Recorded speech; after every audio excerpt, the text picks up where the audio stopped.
Next naman na kanji, hito, jin, nin ang basa. Sabihin ng hito, tao.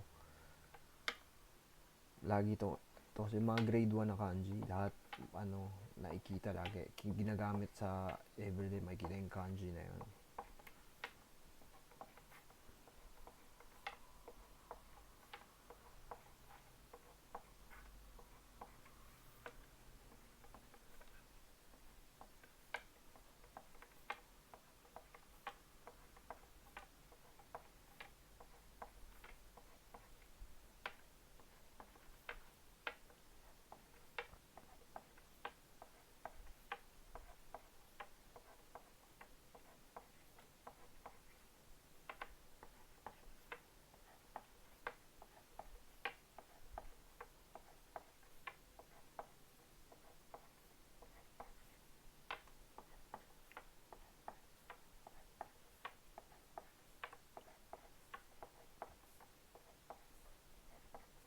Okay, so ayun na.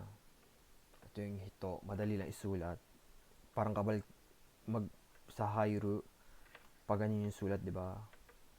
Baka magkamali kayo ng basa doon. So, tandaan nyo, una dito, hito yun. Kapag pag ito yung sulat, Hairu na kanji. So, ayun yun.